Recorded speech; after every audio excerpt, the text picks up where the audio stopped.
ഓം നമോ നാരായണായ. 4-ാം ദിവസം പാരായണത്തിൽ സീതാസ്വയംവരത്തിൻ്റെയും ഭാർഗവ ഗർവശമനത്തിൻ്റെയും സാരങ്ങളാണ്. ഇവയിൽ ജനകൻ്റെ പ്രതിജ്ഞ, രാജാക്കന്മാരുടെ പരാജയം, ശ്രീരാമൻ്റെ വില്ലൊടിക്കൽ, വിവാഹം, ഭാർഗവ ഗർവശമനത്തിൽ പരശുരാമൻ്റെ കോപം, ദശരഥൻ്റെ ഭയവും പ്രാർത്ഥനയും, വെല്ലുവിളി, ഗർവശമനം അതായത് അഹങ്കാരം ശമിക്കൽ, യാത്രയയപ്പും സന്തോഷവും, അയോധ്യയിലെ സുഖവാസവുമാണ് ഉള്ളടക്കം. ഇവ നമുക്ക് ഒരു കഥ പോലെ വായിച്ചറിയാം, കേട്ടറിയാം. പോകാം വീഡിയോയിലേക്ക്. സീതാസ്വയംവരം.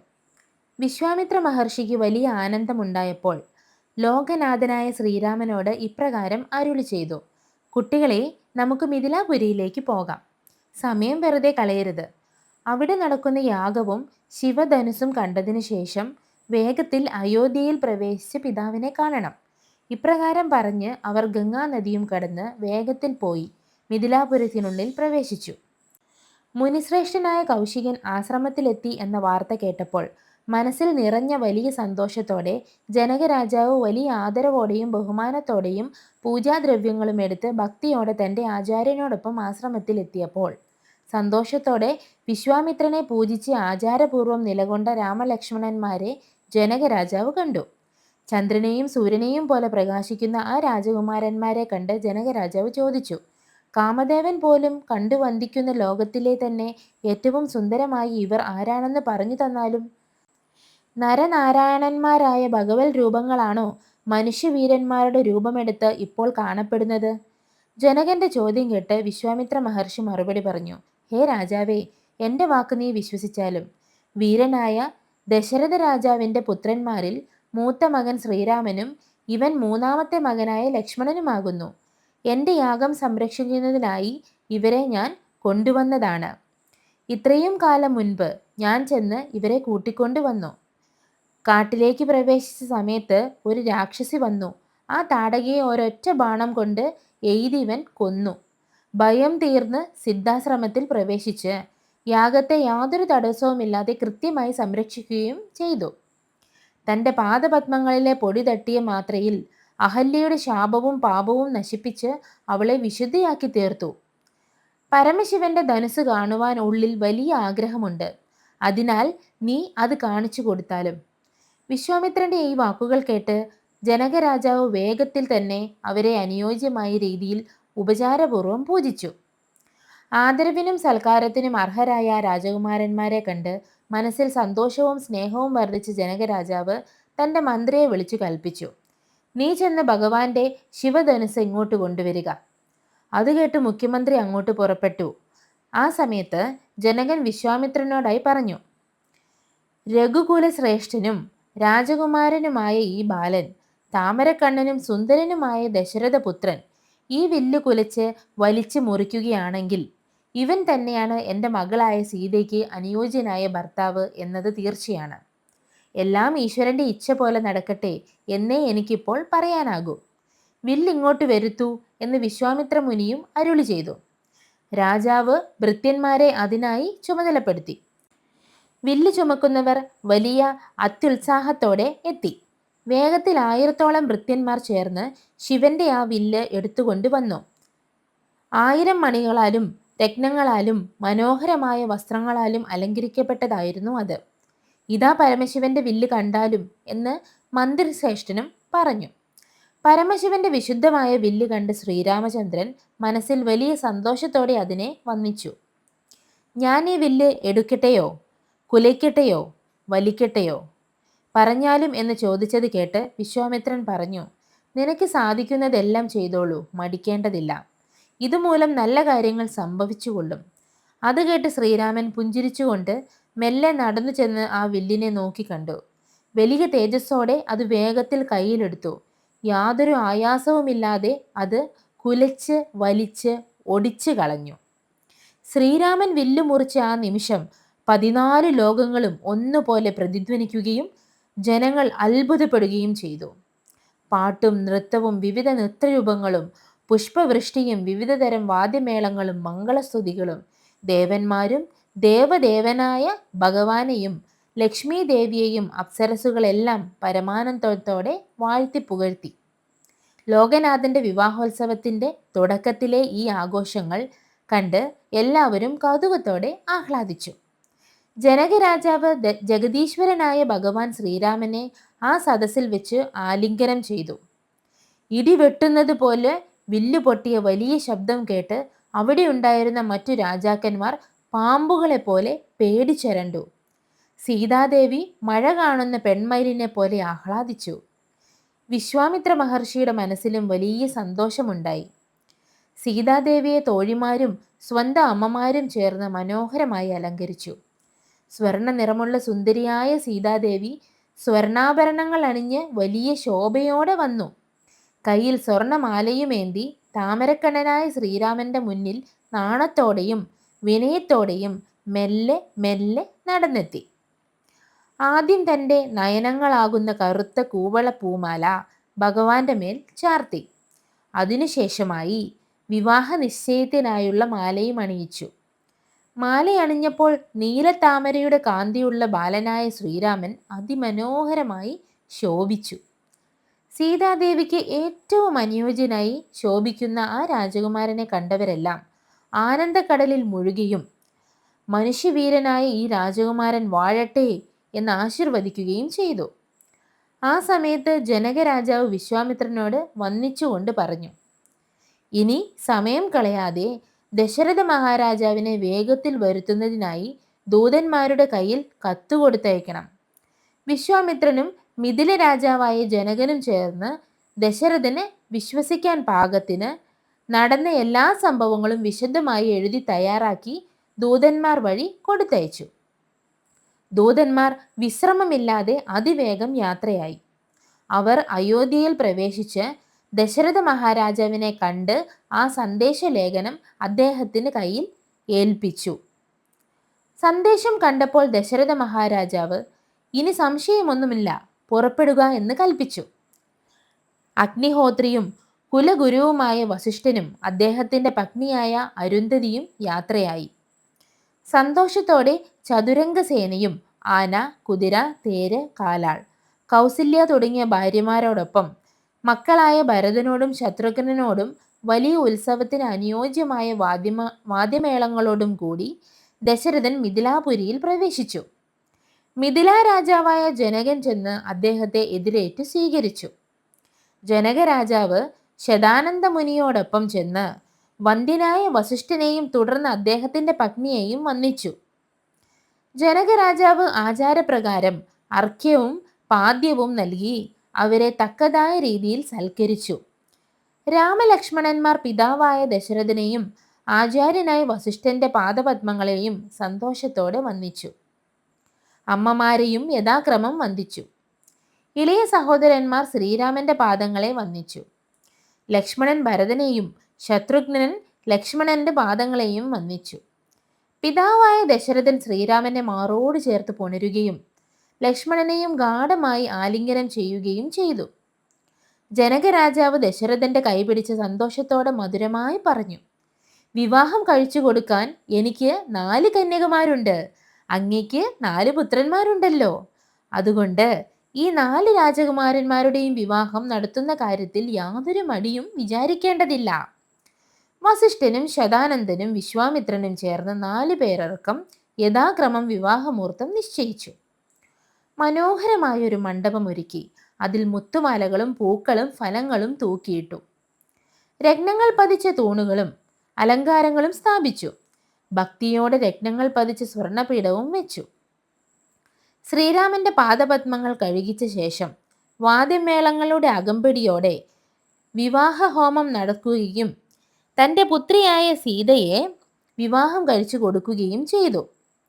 ശ്രീരാമന്റെ കാൽ കഴുകി തീർത്ഥം സ്വന്തം ശിരസിൽ ധരിച്ച് ജനകരാജാവ് ശരീരത്തിൽ രോമാഞ്ചമണിഞ്ഞു നിന്നു. ഏതൊരു ഭഗവാന്റെ പാദതീർത്ഥമാണോ ശിവനും ബ്രഹ്മാവും മുനിശ്രേഷ്ഠന്മാരുമെല്ലാം ഭക്തിയോടെ ശിരസിൽ ധരിക്കുന്നത്? ലക്ഷ്മണകുമാർ ഊർമിളയെ വിവാഹം കഴിച്ചു. സുന്ദരിമാരായ ശ്രുതി, കീർത്തിയും മാണ്ഡവിയും ഭരതന്റെ ശത്രുഘ്നന്റെയും പത്നിമാരായി തീർന്നു. എല്ലാവരും വലിയ ആനന്ദത്തോടെ അവിടെ വസിച്ചു. ജനകരാജാവ് വിശ്വാമിത്രനോടും വസിഷ്ഠനോടും പുഞ്ചിരിച്ചുകൊണ്ട് പറഞ്ഞു, എൻ്റെ മക്കളായ സീതയുടെ വൃത്താന്തങ്ങളെല്ലാം മുൻപ് നാരദ മഹർഷി അരുളി ചെയ്ത് ഞാൻ കേട്ടിട്ടുണ്ട്. യാഗഭൂമിയുടെ വിശുദ്ധിയാക്കി ഉഴുതുമറിച്ചപ്പോൾ ഒരിക്കൽ ഉഴുവുചാലിൽ നടുവിൽ ഒരു കന്യാരത്നത്തെ കാണാൻ ഇടയായി. അങ്ങയെ ലഭ്യയായ ദിവ്യകന്യകയ്ക്ക് ഉഴുവുചാലിൽ നിന്നും കിട്ടിയതുകൊണ്ട് ഞാൻ സീത എന്ന് പേരിട്ടു. അവളെ പുത്രിയായി വളർത്തുന്ന കാലത്ത് ഒരു ദിവസം നാരദ മഹർഷി അങ്ങോട്ട് എഴുന്നള്ളി.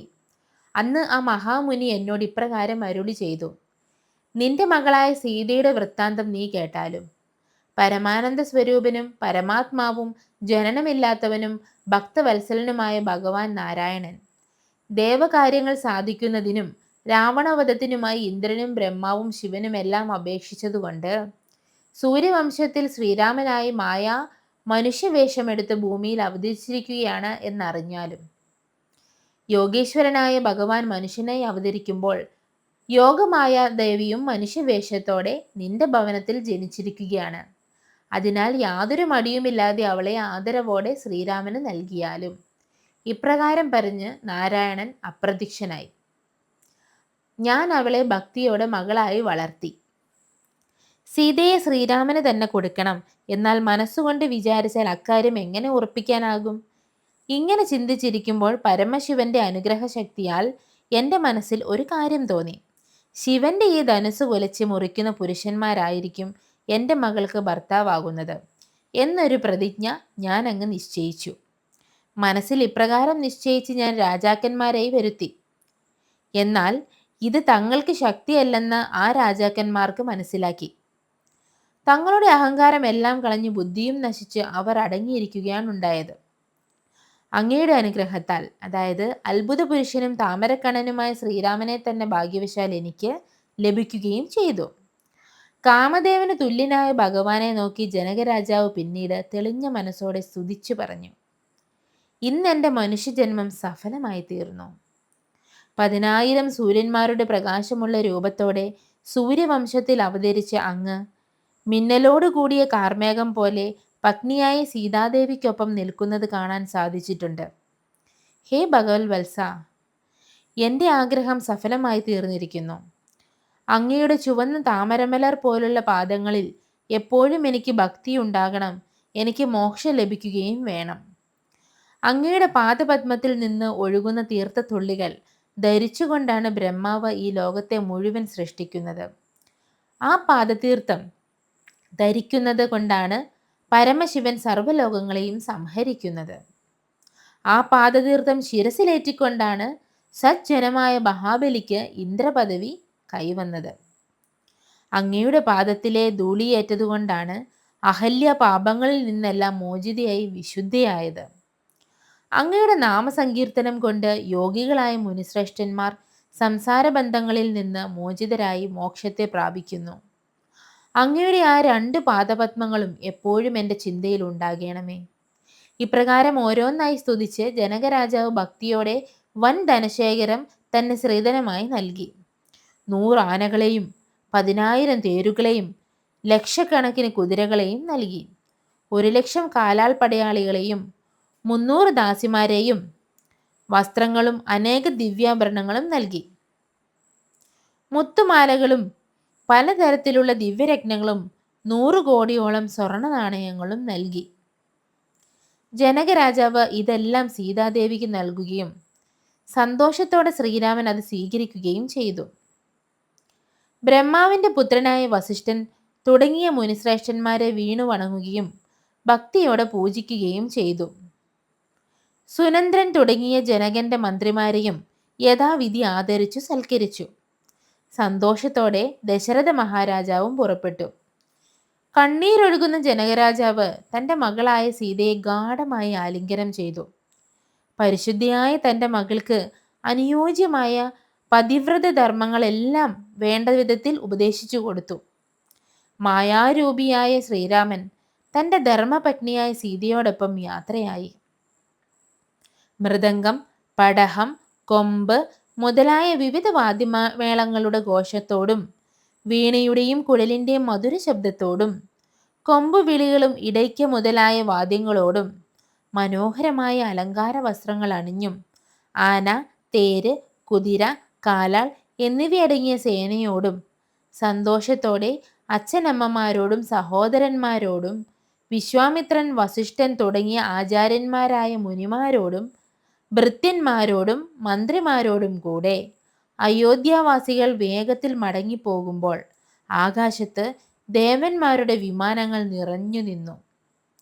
വൻ അകമ്പടിയോടെ രാജസേന നടക്കുമ്പോൾ ജനകരാജാവ് പിന്നാലെ ചെന്ന് യാത്രയയച്ചതിനു ശേഷം വെൺകൊറ്റക്കുടകളും തഴകളും വെഞ്ചാമരങ്ങളും ചന്ദ്രമണ്ഡലത്തെ വെല്ലുന്ന ആലവട്ടങ്ങളും ചുവന്ന കൊടികൾ അലങ്കരിച്ച കൊടിമരങ്ങളും കുങ്കുമം, ചന്ദനം, കസ്തൂരി എന്നിവയുടെ സുഗന്ധവും ഏന്തി വലിയ അത്യുത്സാഹത്തോടെ നടന്ന് 3 യോജന ഏകദേശം 24 മൈൽ ദൂരം വഴി പിന്നിട്ടപ്പോൾ മോശമായ ചില ലക്ഷണങ്ങൾ കണ്ടു തുടങ്ങി.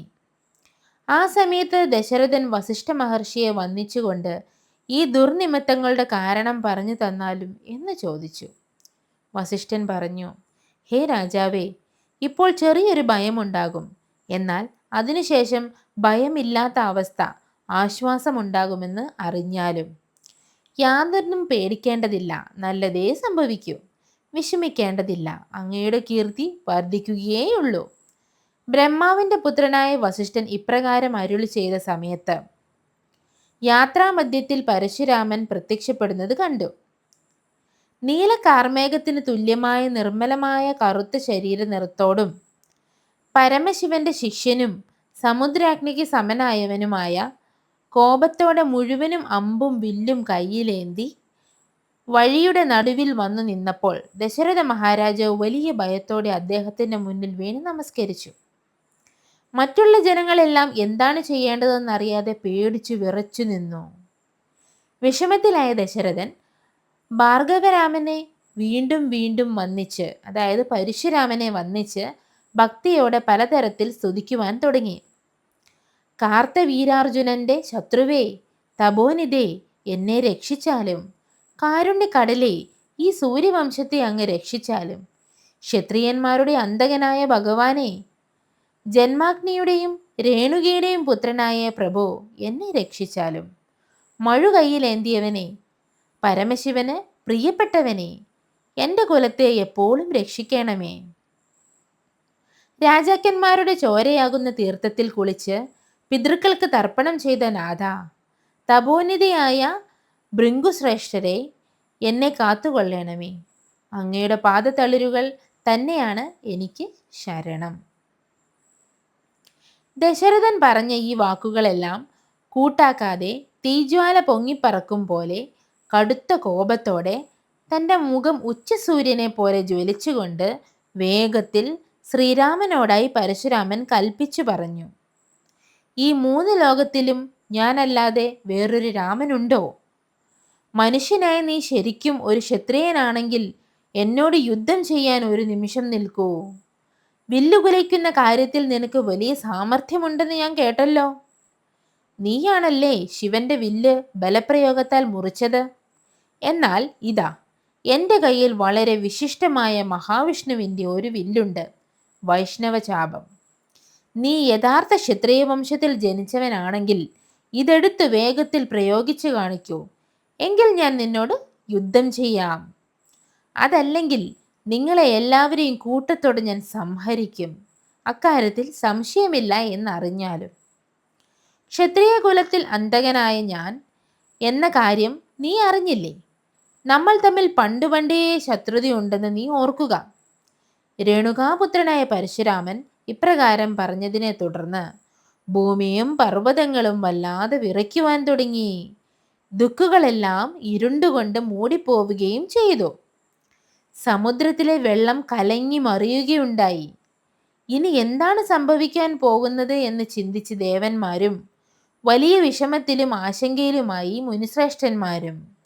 ദശരഥ മഹാരാജാവ് ഭയം കൊണ്ട് വിറയ്ക്കുവാൻ തുടങ്ങി.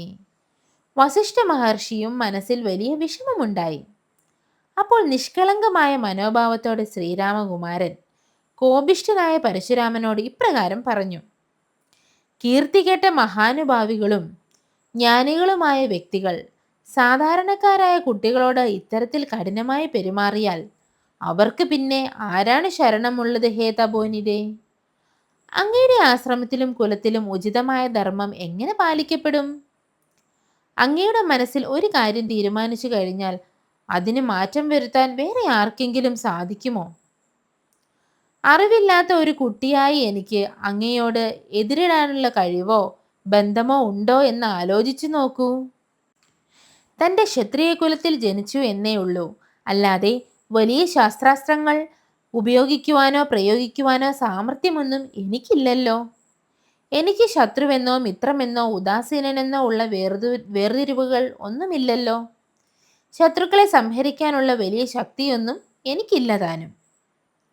യമന്റെ പോലും അന്തകനായ പരമശിവൻ പോലും അങ്ങയുടെ ചിന്തയെയോ ഇച്ഛയെയോ ലംഘിക്കുകയില്ല. അതിനാൽ ആ വില്ലിങ്ങ് തന്നാലും സാധിക്കുമെങ്കിൽ ഞാൻ അത് കുലച്ചു നോക്കാം. സാധിച്ചില്ലെങ്കിൽ അങ്ങയ്ക്ക് എന്നോട് കോപവും ഉണ്ടാകരുത്. സുന്ദരനും സുകുമാരനും ലക്ഷ്മീപതിയുമായ ശ്രീരാമൻ, കാമദേവന് തുല്യമായ ശരീരമുള്ളവനും താമരക്കണ്ണനും പരമപുരുഷനുമായ ഭഗവാൻ, ശിവനും ബ്രഹ്മാവും ഇന്ദ്രനും തുടങ്ങിയ ദേവന്മാരെല്ലാം മുനിശ്രേഷ്ഠന്മാരും വന്ദിക്കപ്പെടുന്ന ആ ഭഗവാൻ പുഞ്ചിരിച്ചുകൊണ്ട് വേഗത്തിൽ ഭാർഗവരാമനെ വന്ദിച്ചു. സന്തോഷത്തോടെ ദശരഥപുത്രനായ ശ്രീരാമൻ ആ വൈഷ്ണവ ധനുസ് വാങ്ങുകയും ചെയ്തു. ശ്രീരാമൻ വില്ലു വാങ്ങിയ ആ സമയത്ത് 14 ലോകങ്ങളിലും ഒന്നുപോലെ ആ മഹാ തേജസ് നിറഞ്ഞു നിൽക്കുന്നത് കാണപ്പെട്ടു. വില്ലു കുലച്ച് ആ അമ്പെടുത്ത് അതിൽ തൊടുത്ത് അല്പം പോലും ആയാസമില്ലാതെ വലിച്ചു നിറച്ചു പിടിച്ചു നിന്നു. തുടർന്ന് രഘുപതിയായ ശ്രീരാമൻ ഭൃംഗുശ്രേഷ്ഠനായ പരശുരാമനോട് ചോദിച്ചു, ഹേ ദയാനിധേ, ആഹ്ലാദത്തോടെ അങ്ങ് കൽപ്പിച്ചാലും എൻ്റെ ഈ ബാണം ഒരിക്കലും ലക്ഷ്യം കാണാതെ നിഷ്ഫലമായി മടങ്ങുകയില്ല. ഹേ ഭാർഗവരാമ, എൻ്റെ ഈ അമ്പ് പ്രയോഗിക്കേണ്ട ലക്ഷ്യം ഏതാണെന്ന് അങ്ങ് എനിക്ക് കാണിച്ചു തന്നാലും. ശ്രീരാമന്റെ വാക്കുകൾ കേട്ടപ്പോൾ ഭാർഗവരാമൻ, അതായത് പരശുരാമന് മനസ്സിൽ വലിയ സന്തോഷമുണ്ടാവുകയും ഇപ്രകാരം മറുപടി അരുൾ ചെയ്യുകയും ചെയ്തു.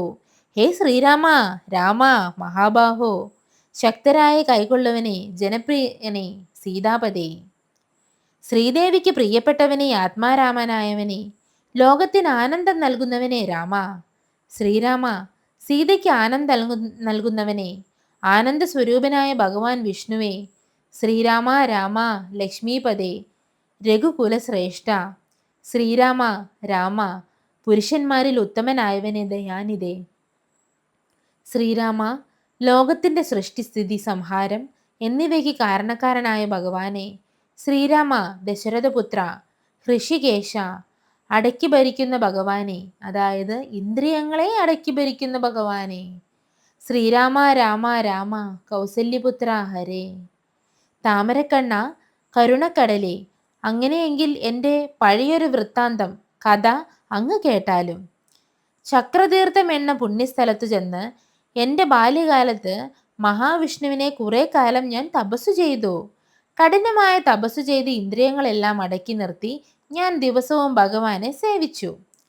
മോക്ഷദായകനായ ഭഗവാൻ വിഷ്ണു, നാരായണൻ, ഇന്ദ്രനാൽ പൂജിക്കപ്പെടുന്നവനും ലോകനാഥനുമായ ഈ ഈശ്വരൻ എൻ്റെ തപസ്സിൽ പ്രസാദിച്ച് എൻ്റെ മുന്നിൽ അപ്രത്യക്ഷനായി ആദരവോടെ അരുളി ചെയ്തു, എഴുന്നേൽക്കൂ, എഴുന്നേൽക്കൂ വിപ്രശേ, നിന്റെ തപസ്സിൽ ഞാൻ സന്തുഷ്ടനായിരിക്കുന്നു.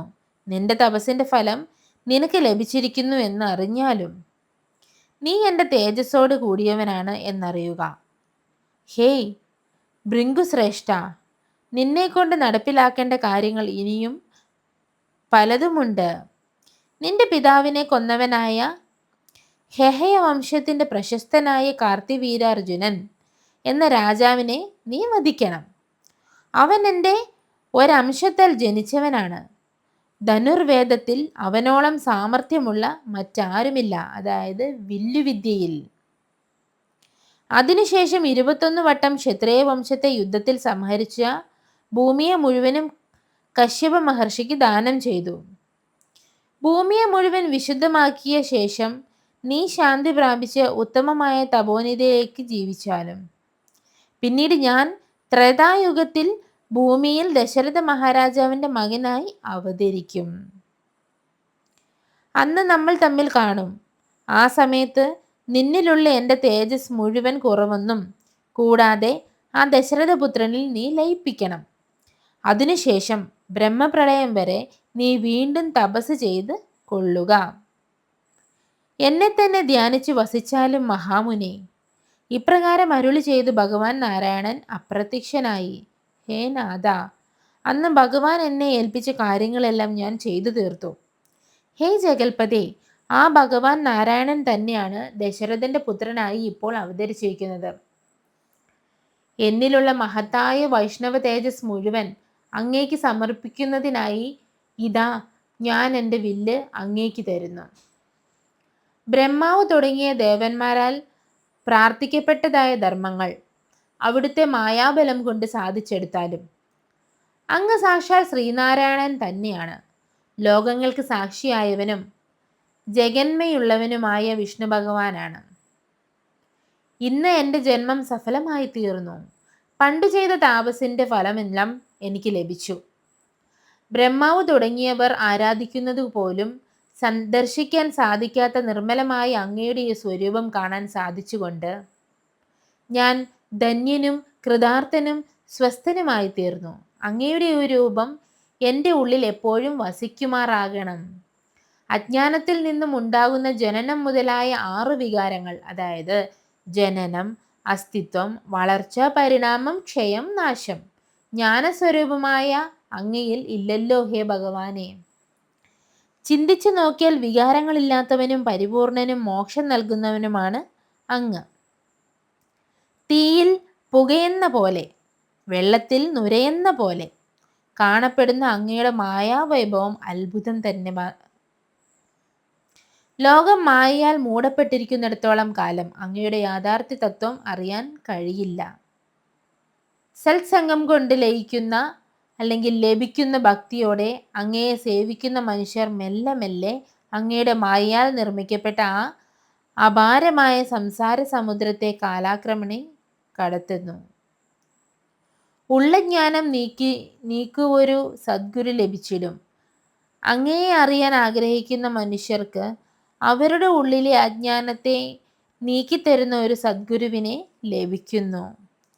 ആ സമയത്ത് അങ്ങയുടെ അനുഗ്രഹത്താൽ സദ്ഗുരുവിൽ നിന്നും ഉപദേശവാക്യങ്ങളുടെ അർത്ഥവും തത്വജ്ഞാനവും അവരുടെ മനസ്സിൽ തെളിഞ്ഞു വരും. അങ്ങനെ അവർ കർമ്മബന്ധങ്ങളിൽ നിന്നും പെട്ടെന്ന് മോചിതരായി ഭഗവാന്റെ നിർമ്മലമായ പാദങ്ങളിൽ ലയിച്ചു ചേരും. എന്നാൽ അങ്ങയിൽ ഭക്തിയില്ലാത്ത ജനങ്ങൾക്ക് കോടാനുകോടി കൽപ്പകാലം കൊണ്ട് ഇത് സാധ്യമാവുകയില്ല. ജ്ഞാനവും വിജ്ഞാനവും നൽകുന്ന ആനന്ദമായ മോക്ഷം എന്നറിഞ്ഞാലും എൻ്റെ ഉള്ളിൽ അജ്ഞാനത്തെ നീക്കി അങ്ങയെക്കുറിച്ചുള്ള മെയ്യറിവ് എനിക്ക് നൽകണമേ. അതുകൊണ്ട് അങ്ങയുടെ പാദപങ്കജങ്ങളിൽ എപ്പോഴും യാതൊരു മനോവിഷവുമില്ലാതെ ഭക്തി എനിക്ക് ഉണ്ടാകണമേ. ലോകനാഥനായവനെ അങ്ങേക്ക് നമസ്കാരം. ലക്ഷ്മീപതേ അങ്ങേക്ക് നമസ്കാരം. ദശരഥപുത്ര അങ്ങേക്ക് നമസ്കാരം. സജ്ജനങ്ങൾക്ക് നാഥനായവനെ അങ്ങേക്ക് നമസ്കാരം. വേദങ്ങളുടെ നാഥനെ അങ്ങേക്ക് നമസ്കാരം. ദേവന്മാരുടെ പ്രഭോ അങ്ങേക്ക് നമസ്കാരം. യാഗങ്ങളുടെ നാഥനെ അങ്ങേക്ക് നമസ്കാരം. ഭൂമിപതേ അങ്ങേക്ക് നമസ്കാരം. ധർമ്മത്തിന്റെ പാലക അങ്ങേക്ക് നമസ്കാരം. സീതാപതേ അങ്ങേക്ക് നമസ്കാരം. ദയാസമുദ്രമേ അങ്ങേക്ക് നമസ്കാരം. മനോഹരമായ രൂപത്തോടു കൂടിയവനെ അങ്ങേക്ക് നമസ്കാരം. ഹേ രാമ രാമ അങ്ങേക്ക് നമസ്കാരം. ഹേ രാമചന്ദ്ര അങ്ങേക്ക് നമസ്കാരം. ഹേ രാമരാമ അങ്ങേക്ക് നമസ്കാരം. ഹേ രാമഭദ്ര അങ്ങേക്ക് നമസ്കാരം. ഭഗവാനെ അങ്ങേക്ക് എപ്പോഴും നമസ്കാരം. അങ്ങയുടെ പാദകമലങ്ങളെ ഞാൻ എപ്പോഴും ധ്യാനിക്കുന്നു. അങ്ങേക്ക് നമസ്കാരം. എനിക്ക് ഉത്തമ ലോകങ്ങൾ ലഭിക്കുന്നതിനായി, അതായത് സ്വർഗലോകം ലഭിക്കുന്നതിനായി ഞാൻ തപസ്സുകൊണ്ട് സമ്പാദിച്ചു കൂട്ടിയ പുണ്യമെല്ലാം അങ്ങയുടെ ഈ അമ്പിന് ലക്ഷ്യമായി തീർക്കണമേ. ഇത് കേട്ടപ്പോൾ ലോകനാഥനായ ശ്രീരാമൻ പ്രസന്നനായി പുഞ്ചിരിയോടെ ഭാർഗവരാമനോട് അരുളി ചെയ്തു, ഞാൻ വളരെ സന്തോഷിച്ചിരിക്കുന്നു. അങ്ങയുടെ മനസ്സിൽ എന്താണോ ആഗ്രഹിച്ചത് അതെല്ലാം ഞാൻ അനുഗ്രഹിച്ചു തന്നിരിക്കുന്നു. അത് കേട്ട് സന്തുഷ്ടനായ ജന്മഗ്നിപുത്രൻ, അതായത് പരശുരാമൻ അപ്പോൾ ആദരവോടെ ദശരഥപുത്രനെ ശ്രീരാമനോട് ഇപ്രകാരം അപേക്ഷിച്ചു, എന്നെക്കുറിച്ച് അല്പമെങ്കിലും അനുഗ്രഹമുണ്ടെങ്കിൽ അങ്ങയുടെ പാദഭക്തന്മാരോടും അങ്ങയുടെ പാതാരവിന്ദങ്ങളോടും എൻ്റെ മനസ്സിൽ എപ്പോഴും ഭക്തി ഉണ്ടായിരിക്കണം. ഹേ മാധവ, രഘുപതേ, രാമ, കാരുണ്യകടലേ, ഞാൻ രചിച്ച ഈ സ്തോത്രം ജപിക്കുന്ന ഏതൊരു മനുഷ്യനും, അങ്ങയുടെ ഭക്തനും തത്വജ്ഞാനം അറിയുന്നവനും, പ്രത്യേകിച്ച് മരണമടുക്കുമ്പോൾ അങ്ങയുടെ പാദപത്മങ്ങളെ ഓർക്കാനുള്ള ഭാഗ്യം അവരുടെ മനസ്സിൽ ഉണ്ടാകാൻ അനുഗ്രഹിക്കണം. അങ്ങനെ തന്നെ ഭവിക്കട്ടെ എന്ന് ശ്രീരാമൻ കൽപ്പനയാൽ വലിയ ഭക്തിയോടെ രേണുകാപുത്രനും പരശുരാമൻ ആദരവോടെ ശ്രീരാമനെ പ്രദക്ഷിണം വെച്ച് വീണു വണങ്ങി. സന്തോഷത്തോടെ മഹേന്ദ്ര പർവ്വതത്തിലേക്ക് മടങ്ങിപ്പോയി തപസ്സു തുടങ്ങി. രാജാവായ ദശരഥൻ ഭയവും വിഷമവും എല്ലാം മാറി അതീവ സന്തോഷവനായി തൻ്റെ മകനായ ശ്രീരാമനെ ആനന്ദ കണ്ണീരോടെ ഗാഢമായി ആലിംഗനം ചെയ്തു. മനോവിഷമങ്ങളൊന്നുമില്ലാതെ പ്രശാന്തമായ മനസ്സോടെ യശസ്സോടെ വാണു ദശരഥ രാജാവ്. ശ്രീരാമൻ തുടങ്ങിയ സഹോദരന്മാരെല്ലാവരും തങ്ങളുടെ ഭാര്യമാരോടൊപ്പം സ്വതന്ത്രമായി സന്തോഷത്തോടെ ജീവിച്ചു പോന്നു. വൈകുണ്ഠത്തിൽ ലക്ഷ്മി ദേവിയോടൊപ്പം മഹാവിഷ്ണു കഴിയുന്നത് പോലെ ശ്രീരാമൻ സീതയോടൊപ്പവും ആനന്ദസ്വരൂപനായ ഭഗവാൻ മായാമനുഷ്യരൂപം ധരിച്ച് ദിനം പ്രതി സന്തോഷത്തോടെ വസിച്ചു പോന്നു. കേകേയ രാജാവായ യുധാജിത്ത് തൻ്റെ സഹോദരപുത്രിയായ ഭരതനെ മമതയോടെ കൂട്ടിക്കൊണ്ടു പോകുന്നതിനായി ഒരു ദൂതനെ അയച്ചുകൊണ്ട് ദശരഥ മഹാരാജാവ് ഭരതന്റെ ഉറ്റ സഹോദരനായ ശത്രുഘ്നനോടൊപ്പം ഭരതനോട് യാത്ര തിരിക്കുവാൻ സന്തോഷത്തോടെ നിർദ്ദേശിക്കുകയും അവരിരുവരും ആദരവോടെ യാത്രയാവുകയും ചെയ്തു. അമ്മാവനെ കണ്ടുമുട്ടിയ ഭരതനും ശത്രുഘ്നനും അക്കാലം അത്രയും വലിയ സന്തോഷത്തോടെ അവിടെ വസിച്ചു. മരുമക്കളായ സീതയോടും തൻ്റെ മകനായ ശ്രീരാമനോടും ചേർന്ന് കൗസല്യാദേവിയും പരമാനന്ദം അനുഭവിച്ചു. രാമലക്ഷ്മണന്മാരായ പുത്രന്മാരോടും തങ്ങളുടെ പ്രിയപത്നിമാരോടും ഒപ്പം സന്തോഷഭരിതനായി ദശരഥ രാജാവ്. ദേവേന്ദ്രൻ സ്വർഗലോകത്തേക്ക് കഴിയുന്നത് പോലെ സാങ്കേതികപുരയിൽ സർവസുഖങ്ങളോടെ വാണുപോന്നു അയോധ്യയിൽ.